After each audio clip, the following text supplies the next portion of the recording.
Okay, I'm letting everybody in now. Cool, thank you. Thanks, Sophia.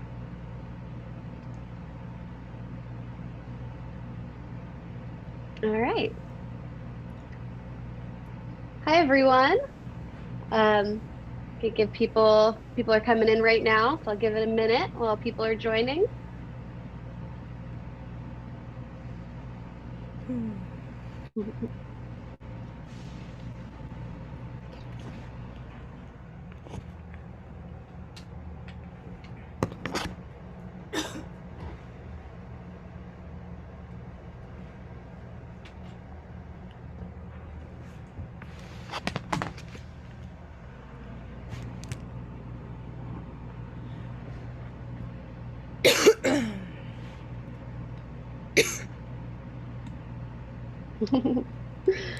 All right.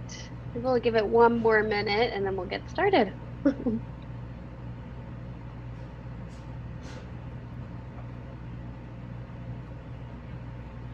Hi, Joanna.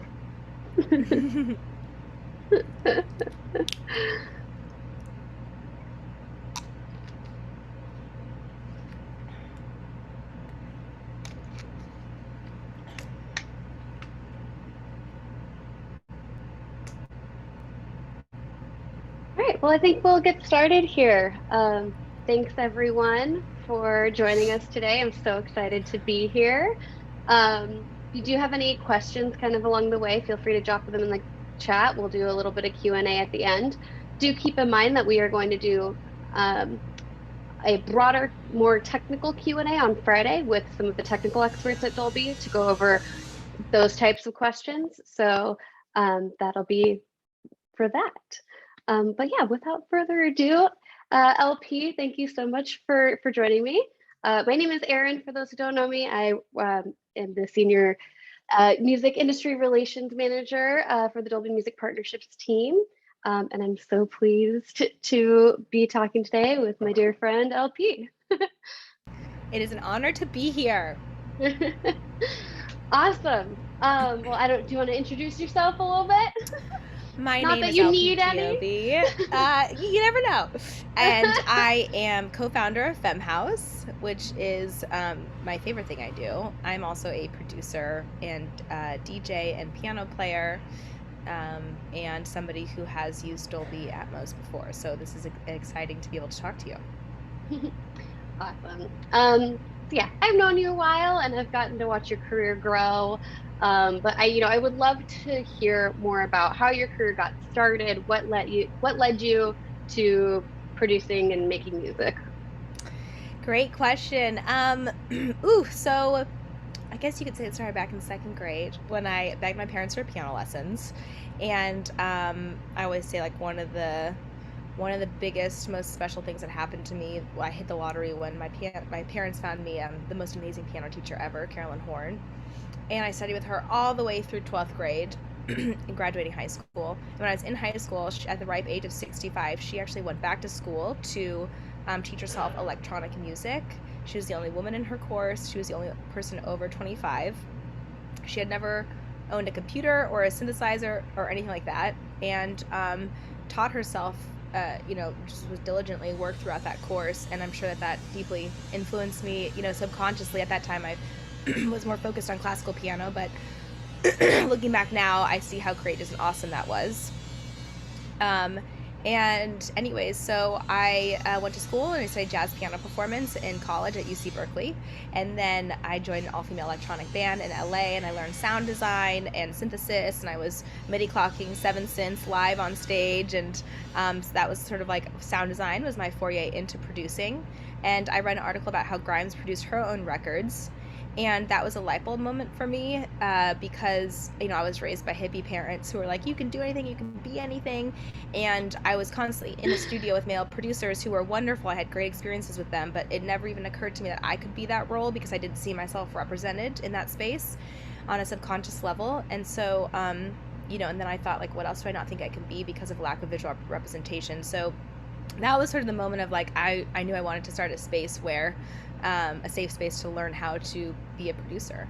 And years later, FemHouse was born with my co-founder Lauren Spalding, and Minnie Bear Lauren Kopp is our educator, and Alyssa Mary Droppins has just launched her DJ courses, and Sophia LeBlanc is our backbone of the whole organization. And yeah, so I guess then I met Sophie Tucker. I started touring with them and DJing, and then I really, really, really got inspired to make my own dance music. So I guess that is sort of how I ended up here and how FemHouse came to be. Amazing. You know, how I think it's really inspiring to see like your career grow throughout this, and you know, see you grow as a producer. What have been some of your like favorite collaborations on your music? Ooh, with other I artists? threw in that wild card. Yeah, yeah, I love it. Oh gosh, that is such a great. Okay, so I made a track with a woman named Hannah called "Close Your Eyes" that I really, really enjoyed being in the studio with her and creating that. She is also an amazing producer and sound designer and synth nerd, and so we really had a blast there. I made a track with Kalina Zanders called "Carry Us" that was also really, really fun to make because it started as a totally different track. And then she wrote this insane top line, and I felt like I needed to make the track that much better. I'm trying to match her top line, you know, so it inspired me to rewrite the music to it, which has happened quite a few. That's kind of my process. Like I just released a track called Sinner, and that song came to be in the same way because I sent Baklava a track, and she wrote the top line that is now Sinner to it. And when I received it, I was like, this is such a good top line. This is such a good song that the track needs to be better. So that, so all these other amazing artists pushed me to be a better producer, which is, I think, always the best part of collaboration. That's incredible. And I noticed that all of the collaborators that you mentioned are women, which is incredible.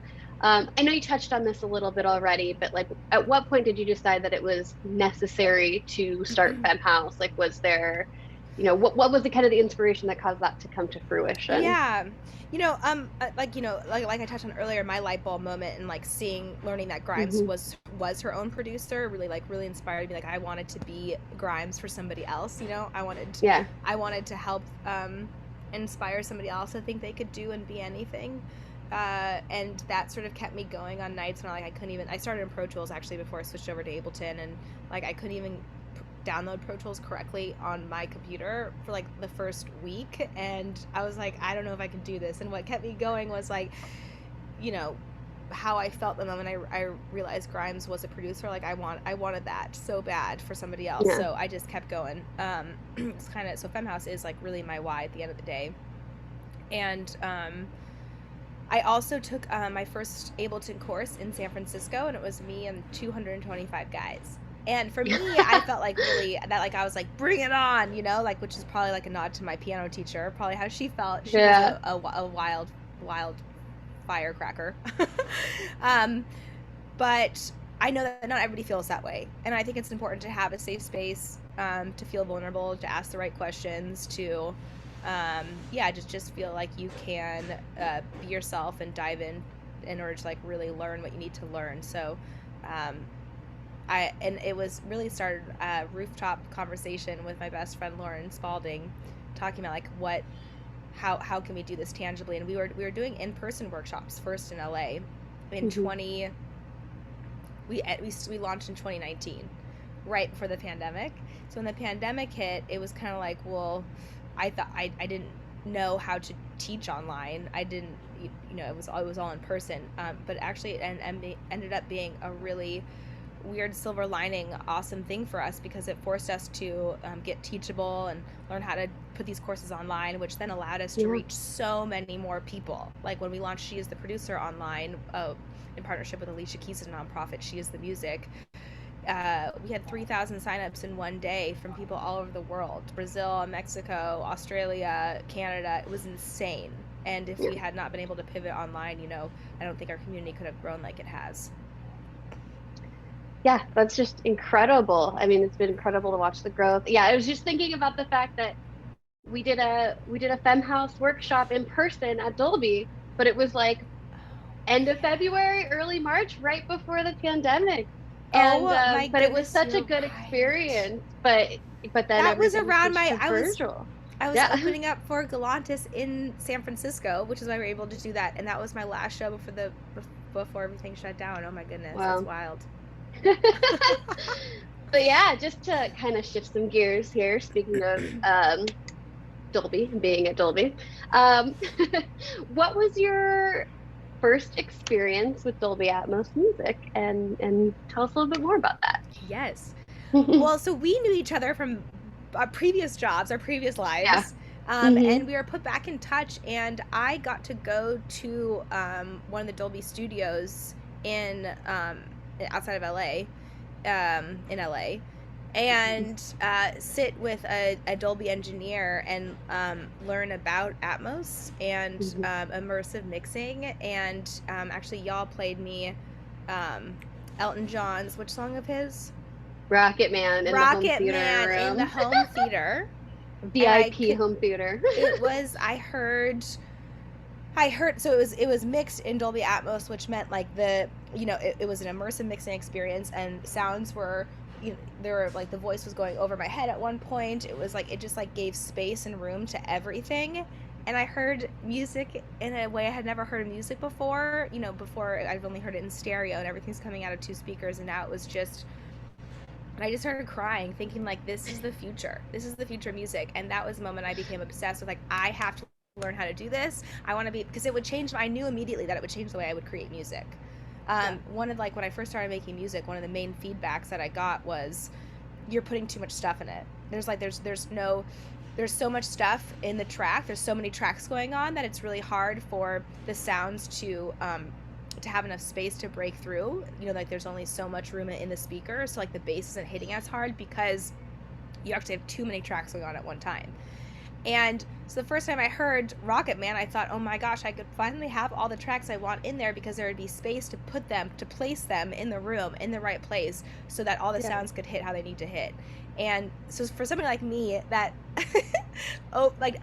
tends to overdo things, especially, I got really, really excited about the possibility of, and also just, I knew it would change the way I would create things, because part of a sound design is like, maybe I'm going to put auto pan on the sound, so I'm going to spread out the sound a little bit, and it's gonna like go like this back and forth in the speakers, and it's like being able to have control of that times 100.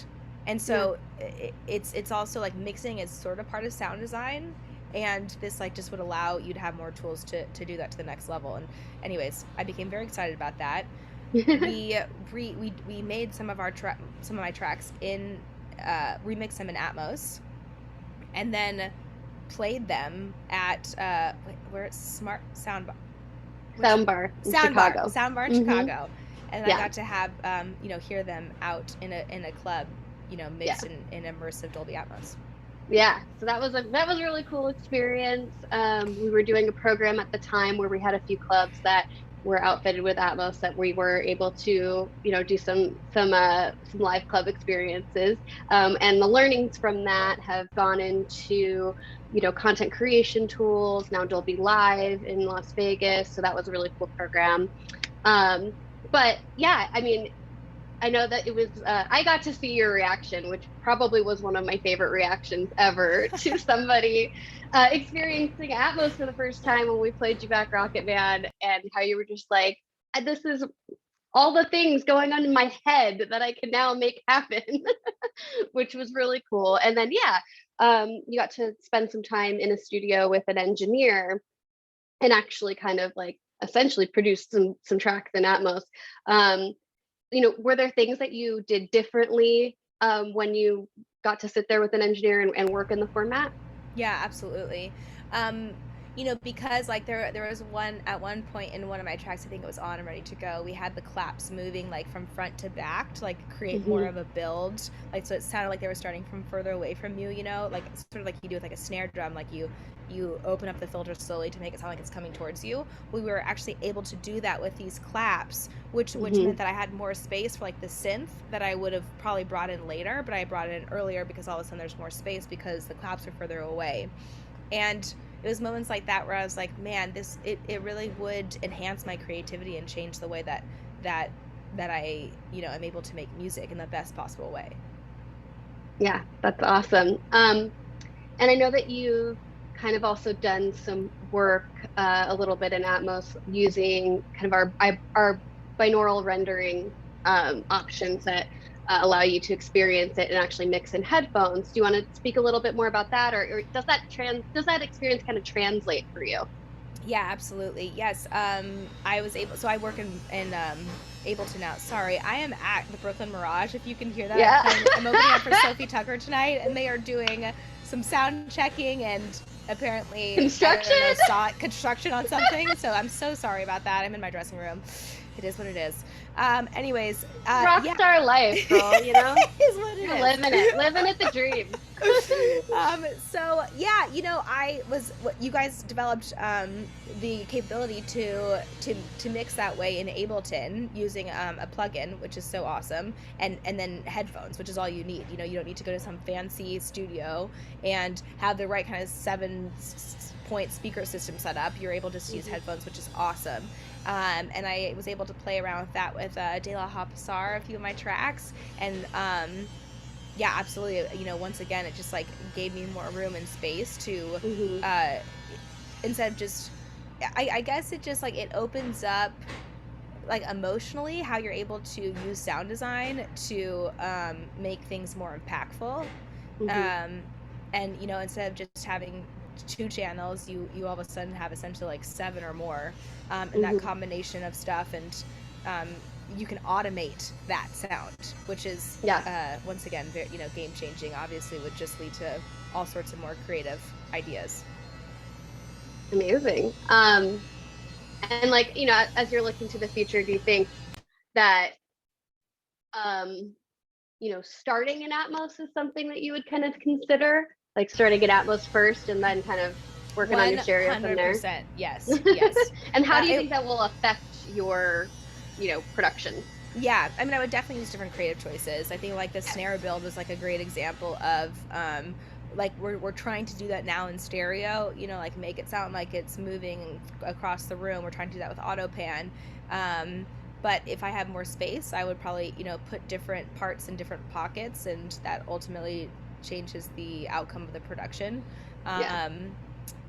Yeah, I guess, more sort of the same of what I've touched on, but I am releasing an album this year, or end of the year, and it will be mixed in Atmos to be released on streaming platforms that way, because, and I am, making very intentional creative decisions in that process. Yes, I'm really excited. Amazing. Yeah. Awesome. Oh, that's so great to hear. Any idea of like when that's going to be happening, or? The first single drops at the end of June. Cool. First single from the album, and then the album campaign will be to follow, and so hopefully by the end of this year, the beginning of next year, it will come out. There'll be a big announcement soon on that, but this is a sneak peek for everybody who's listening right now. Secret. And one of the very first things when we were going through the album process was, making sure I really wanted this to be mixed in Atmos, which is an option for releases now, which is so cool. I mean, can you touch on that more? Like how are you guys able to make that happen? Because I think this is really, really special. Well, yeah, I mean, we've seen a lot of expansion, and I do talk about kind of where we're at in the marketplace in the introduction session. So if anybody hasn't had a chance to check that out, I do touch on this more, but there has been more expansion. We are, you can stream Atmos music on Apple Music, Amazon Music Unlimited, Tidal Hi-Fi Plus, then some international streaming services, Hungama, Ungami, Naver Vibe, and Neo Radio. Over 1 billion devices in market that can support an Atmos playback. So that's from home theater to soundbars to headphones. to now cars. Cars are an exciting thing. So, we are seeing a lot of growth. I also touch on the fact that there's been, a lot of growth in studios, more and more studios that are enabled and meeting our best practices guidelines. We don't do a formal certification, but we do kind of have these guidelines that we hope that people follow so that the experiences translate well, stream well, that kind of thing. I think before the pandemic, we knew of about 30. Now we know of over 550, I believe. So it's just really been, we've seen some incredible growth and more tracks coming out every day. From frontline releases to catalog to full catalogs. So I think recently Thomas Rhett released his full catalog in Atmos. J. Cole, I know Katy Perry. There's been, really, really exciting things going on in that realm, which is really cool. So I guess kind of like as we're looking towards the future, kind of some of these things that I mentioned, what excites you most about kind of the potential in the future for Atmos?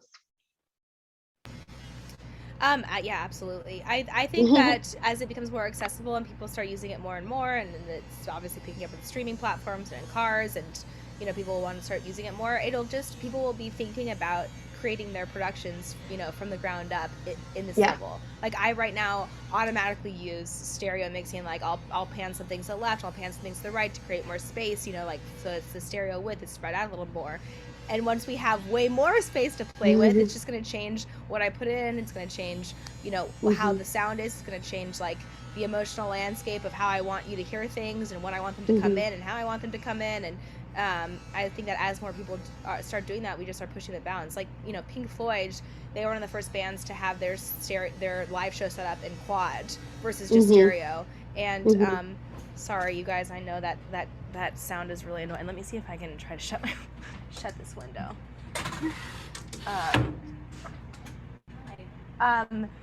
So as I think that it'll just change the way people are making music more and more, and it'll just add to their toolbox of creativity, and that's what excites me the most.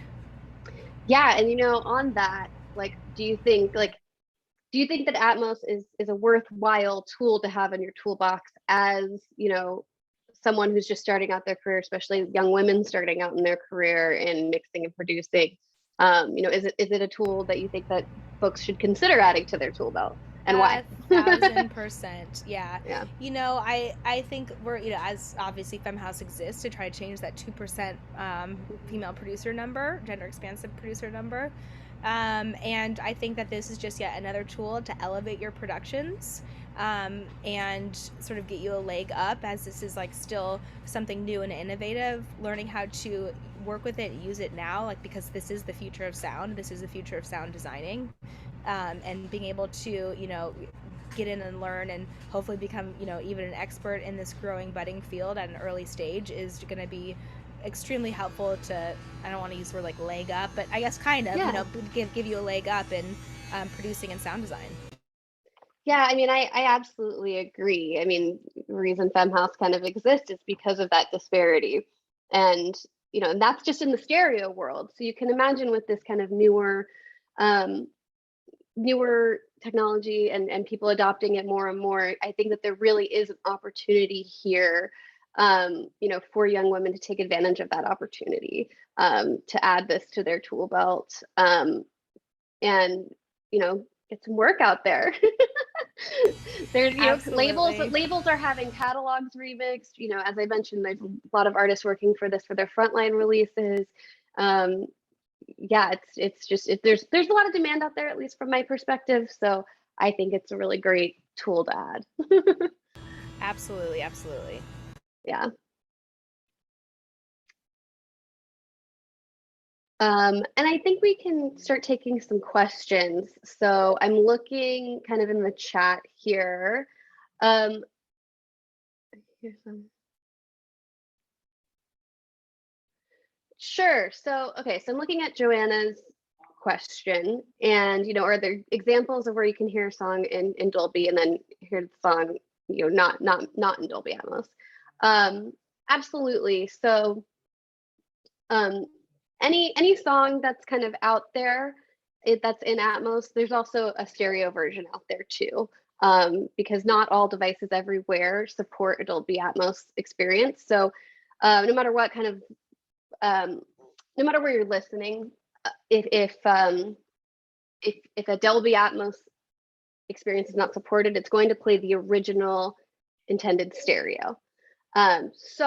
On Apple or on Amazon Music, for example, if you're listening in headphones and you have the unlimited plan that has the Dolby Atmos capabilities, so that's really, I think it's like iPhone 8 or higher, because they did expand into iOS, being able to do Amazon Music. You can actually, if it's badged Dolby, you can press and hold, and you can A/B back and forth between the two. So that is something that's, you're able to do. And again, like there's always going to be a stereo version and an Atmos version when it's on a streaming service. So that's what you can listen to.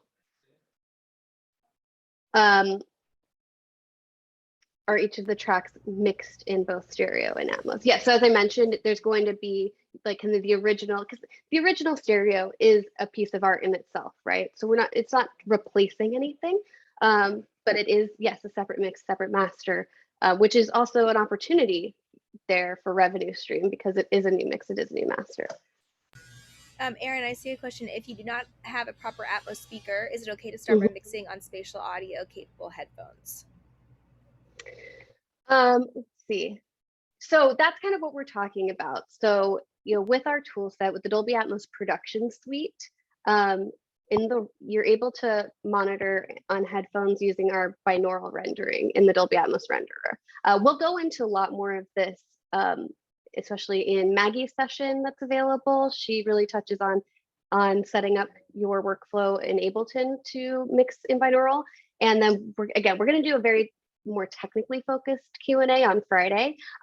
Full disclosure, I'm not an engineer, so I can't get into the specifics with you on this, but the answer is yes. You don't need specific headphones to be able to mix in headphones. It's your favorite go-to pair with the Dolby Atmos production suite is kind of the quick and dirty answer. It's sort of like you're using like a plugin essentially to turn and then you're just using whatever. I use these headphones, for instance. So yeah, that's what's really magical about it. I don't have a full, I don't even have access to a studio when I'm on the road most days of the year. Right. So that's what makes this extra awesome for me. Yeah. And so you, for example, use Ableton. So you're using the Music Panner plugin with the Dolby Atmos production suite and the renderer to get that. It's also natively integrated into the new Logic Pro, natively integrated into Pro Tools, Nuendo, Cubase just integrated it as well, which is exciting. Blackmagic Resolve. And then, the Dolby Music Panner plugin works with many DAWs as well. For not being an engineer, you're quite knowledgeable. Rattling off all those DAWs. Amazing. Oh yeah. Well, that's my job,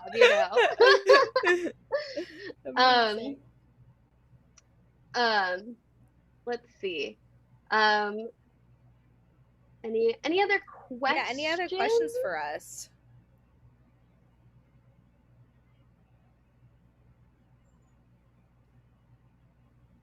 So to answer your question, Joanna, that one's a little bit more technical.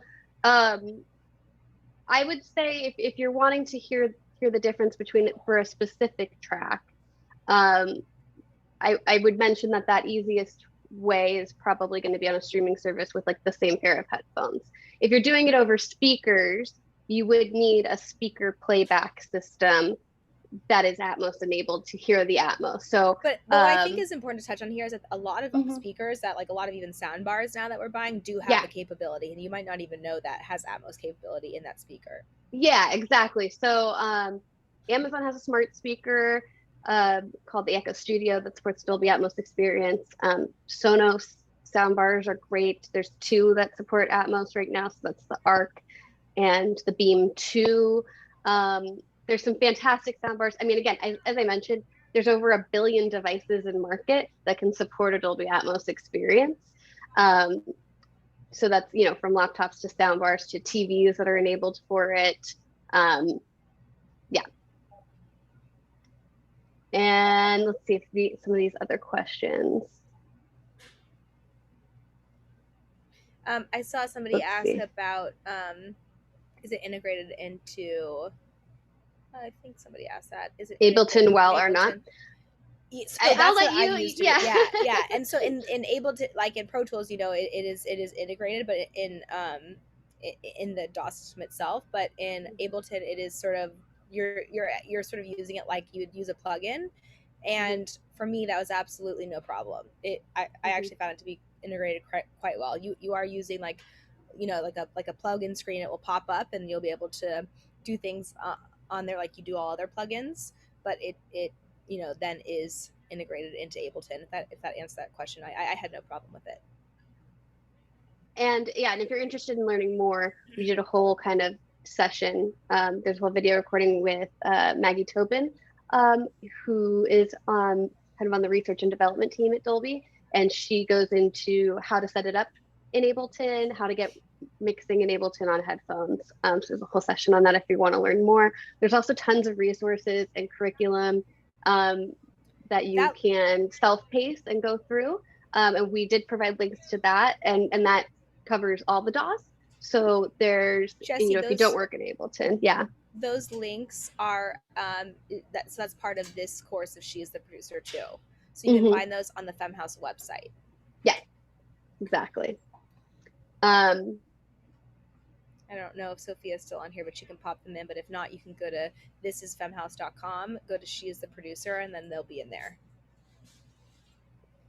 Yeah, and is it like the sound at the movies? I mean, yes. So it got started, Dolby Atmos got started in cinema, and really became kind of the industry standard for movie sound, and also home theater and television.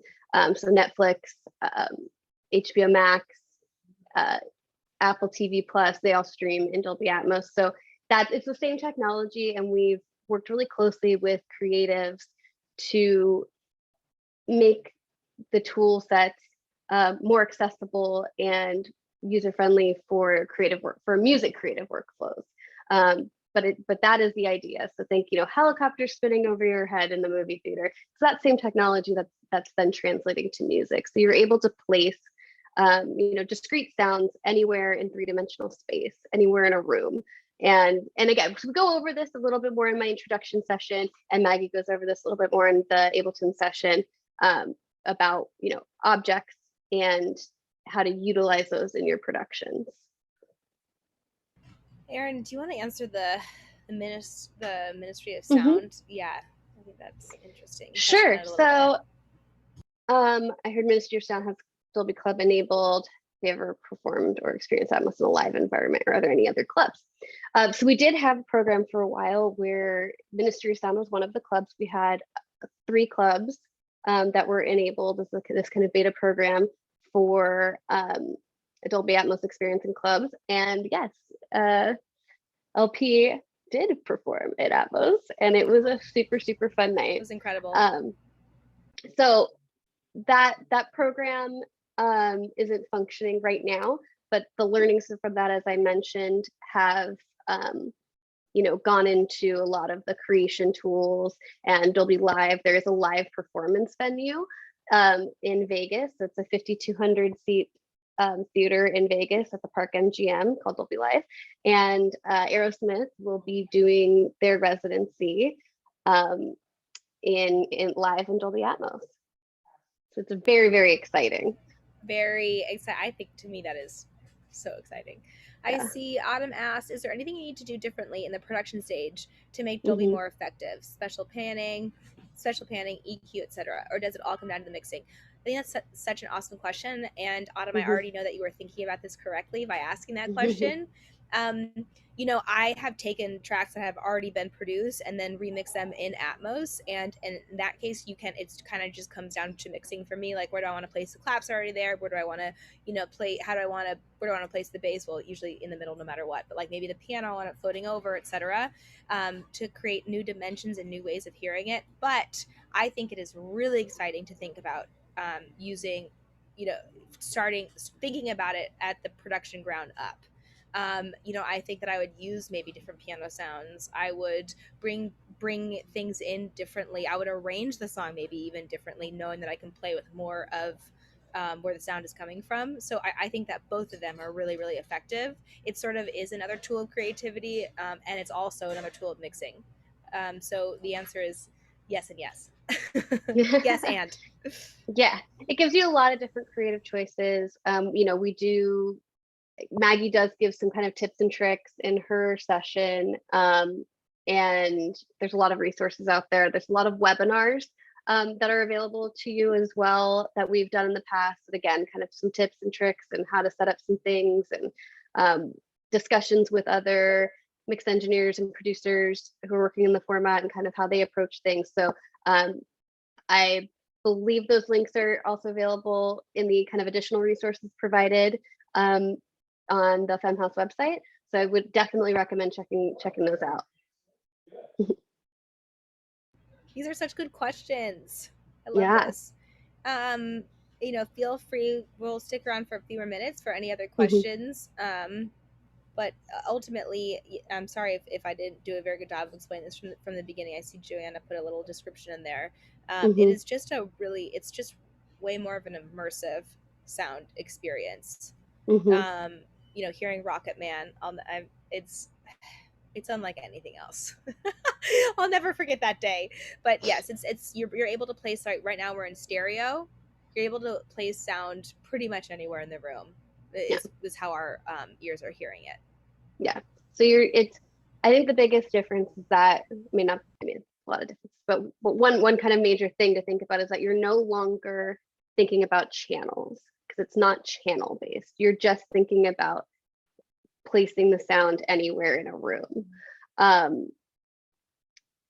because even in surround sound, traditional surround sound like 5.1 or 7.1, you're still assigning a sound to a channel.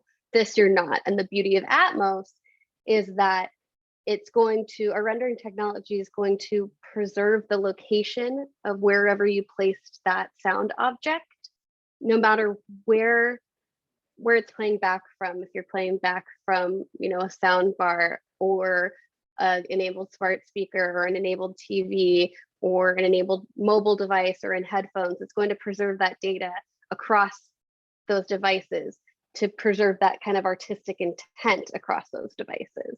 So that it just preserves that. And something that I think is important to touch on here is like, maybe this sounds like futuristic and far out and like kind of too far in the future or something.